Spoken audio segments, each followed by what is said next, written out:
lighting up all over the country. They call it the green rush. Marijuana has moved out of the back alleys and into the open. Happy Cannabis Cup, y'all. In some states, it's legal to grow, to sell, to smoke. And marijuana could be legalized in a city near you.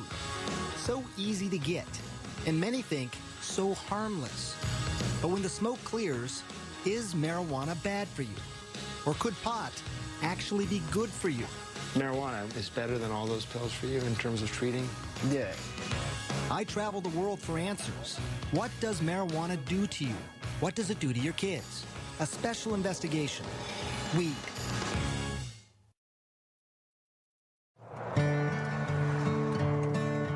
Our journey begins here, in this small town home, nestled in the mountains, with a family who has never allowed TV cameras in before. And you're going to soon learn why. This is so pretty out here. Yeah. They live in Colorado, one of 2 states where it's legal to smoke pot medically and recreationally. But here, it's also taboo to residents like Paige Figge and her husband, Matt. I'm sure it was mentioned to us by someone, hey, you should try this. And I thought, no way. You thought that's fringe stuff? No way, not in a million years, no. But in this area, marijuana is far from fringe. 4 joints, and do you want Island Sweet Skunk? Medical dispensaries are everywhere. Hey, welcome, guys. People are smoking in private clubs and public festivals. But none of this is for Matt. He's a military man, and marijuana would be a career ender. I grew up in Wisconsin in a well-loving family, and I was educated that, like, oh, that's a drug. You don't do that. And I never did. But just decades ago, marijuana was a legitimate medication, also called cannabis, prescribed by doctors and dispensed by pharmacies. This is Harry J. But that all changed in 1930. A relentless warfare against Henry Anslinger, the United States' first drug czar. For him, public enemy number 1. You guessed it, marijuana. This guy saw how he could increase the budget of his department by having this mission, going after marijuana. You know, saying that there's this drug that the Mexican migrant workers are smoking, and it's loco weed, and it's going to make them crazy, and they're going to rape your women. He got the anti-marijuana message out through news reports. And then came this. It is convinced that he is hopelessly and incurably insane. The film, Reefer Madness, portraying the users of marijuana as unproductive, crazed. People are still afraid of what pot can do to them. In many ways, to have defined our attitudes now for 70 years. Yeah. Marijuana then became illegal in 1937. And by 1970, it was a Schedule I controlled substance. The government was saying it had no medicinal value and had a high potential for abuse. All reasons why the Figgies stayed away from marijuana. Until this. And this might be hard for some of you to watch.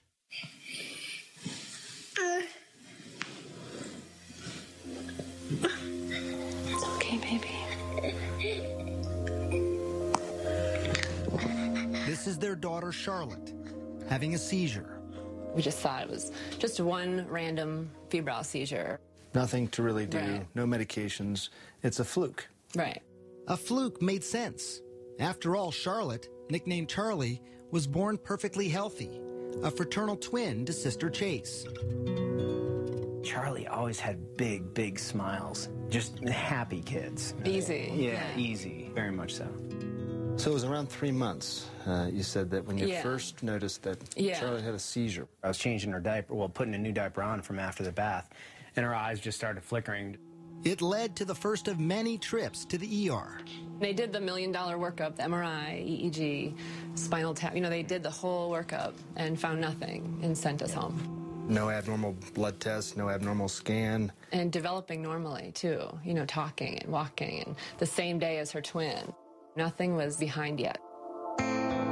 By the time she was 2, though, the seizures had become constant and started to take their toll on their once happy, joyful little girl. She started to really decline cognitively, and she was slipping away, and she just wasn't keeping up with her twin. The Figgies finally found an answer. It was awful news. Dravet syndrome. It is severe, intractable epilepsy. The seizures start during the first year of life and are unstoppable difficult to control, and very damaging. Severe behavioral problems, attention deficit and hyperactivity, the self-injury, banging her head on the floor and pulling her hair out and like a possessed child. This isn't your perfect, happy Charlotte. It was a race against time. Many Dravet kids die young, in early childhood. Charlotte was almost 3. For the next 2 years, the Figgies tried everything. Strange diets, acupuncture, and dozens of powerful drugs like Valium, Ativan, phenobarbital. But nothing seemed to help. Even worse, some of the medications nearly killed her. After 1 dose, she stops breathing. And after 2 doses, her heart will stop. Did you have to do CPR then on her yourself? Yes. I remember when her heart stopped and I had her pulse and I lost her pulse. There was just nothing. The ambulance is on its way. She survived. You're okay. Mommy's here. But now it was fall of 2011, and Charlotte was 5 years old. When things were at their worst, she just sees all night, and the kids are sleeping either in my room or next door. They can hear the seizure scream all night, 50 times a night. And Chase would come in the morning and just, this is her twin, and just hug her and like rub her head and say, I'm just so glad you survived through the night last night. Matt had been deployed to Afghanistan, and the only thing he could do to help was start scouring the internet. And he stumbled onto this video of a child using marijuana. So how's everything going? Jaden had 4 days without a seizure. I'm like, wow, having success on specifically Dravet, this is interesting. It's natural. And while he couldn't ever imagine taking marijuana himself, he was now in the stunning position of recommending it for Charlotte. I was like, we need to do this. And I said, I don't know. Charlie, there you are.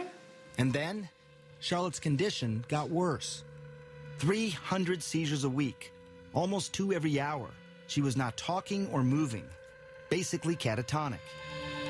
As a last resort, doctors wanted to either prescribe a powerful veterinary drug used on epileptic dogs or put Charlotte in a medically induced coma so her brain and body could rest. For Paige, those were not good options. But maybe, just maybe, marijuana now was. But she was about to find out how hard that would be. This isn't go to the pharmacy and pick up your medicine. There was no protocol.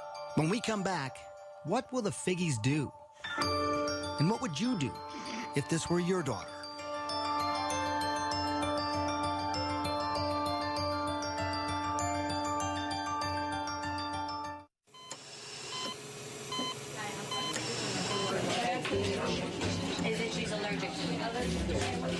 I had resigned myself. I don't think she's going to survive this. We've seen her flatline in the hospital. We've said goodbye.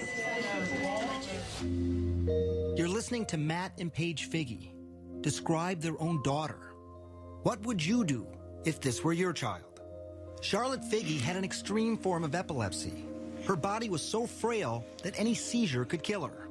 With no traditional treatment left to try and the clock ticking away, her parents decided to try marijuana. Charlotte was just 5 years old. You need a card in order to be able to get the cannabis from a pharmacy. Doctors have to prescribe it. You need 2 doctors in Colorado to get the card for a juvenile or a child. It was hard. We were the first young child, and they said no. Everyone said no, no, no, no, no. Certainly her age played a role in my hesitance. Dr. Alan Shackelford is a Harvard-trained physician. He's also among a handful of doctors in Colorado who give prescriptions for medical marijuana. From the moment Charlotte entered his office, he knew she was in trouble. While he was just examining her, she had 2 seizures. She'd failed everything. There were no more options for her. Everything had been tried, except cannabis. Here's how scientists think it might work. Marijuana is made up of 2 ingredients. THC, that's the psychoactive part that makes you high, and CBD, also called cannabidiol. It's the CBD that scientists think modulates electrical and chemical activity to help quiet the excessive activity in the brain that causes seizures.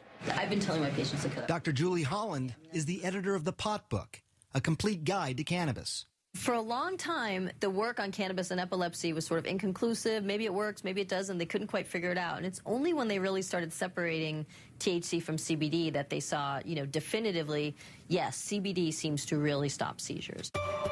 So the Figgies needed to find something that was rare, a strain of marijuana that was low in THC.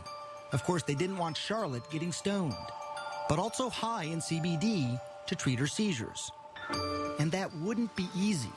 Dispensaries and growers, they make their money off strains that are high in THC.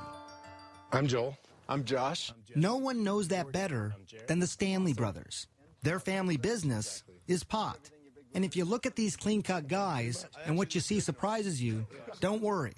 They've heard it all before. When we round the corner, they're like, oh, wait a second. Did you finish high school? They all not only finished high school, but also college, and in some cases, graduate school. Now, they are some of Colorado's biggest growers and dispensary owners. They produce up to 600 pounds of medical marijuana a year, and much of that marijuana is high in THC. But here, on their remote farm at this undisclosed location in the mountains, it takes a lot of plants. We're allowed to grow 6 per patient. They have been growing something different, something they call revolutionary. So Greenhouse 1. Greenhouse 1, yes. Welcome to paradise. Behind closed doors and under tight security, we enter what the Stanleys call the Garden of Eden. There's nothing like this in the world. This plant's 21% CBD and less than 1% THC. It took years of crossbreeding plants to get to this point. Instead of breeding up the THC, we've bred down the THC and bred up the CBD. And people said, you're crazy. Who's going to smoke that? So why grow it then? Well, the Stanleys also believed in CBD's potential to treat many diseases. And they had seen it change lives before. I always have 2 strains. Meet 19-year-old Chaz Moore.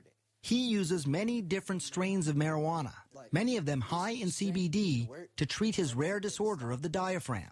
My abs will, lock up. That's why he's talking this way, almost speaking in hiccups, like he can't catch his breath. It's called myoclonus diaphragmatic flutter. This fluttering here, it's annoying, but it becomes painful pretty quickly, I imagine. Yeah. Yeah, after 15, 20 minutes is where I can start to really feel it. He's about to show me how the marijuana works. He's been convulsing now for 7 minutes. How quickly do you expect this to work? Within, the first 5 minutes.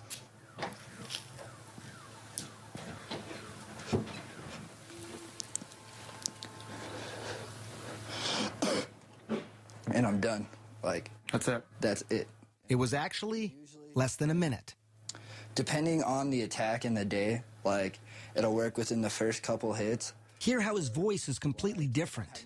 That attack lasted 8 minutes. But some have lasted much longer and happen as often as 40 times a day.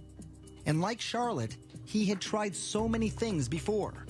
By 16, Chaz was taking these powerful, addictive, potentially deadly narcotics and muscle relaxants daily, like Valium and morphine.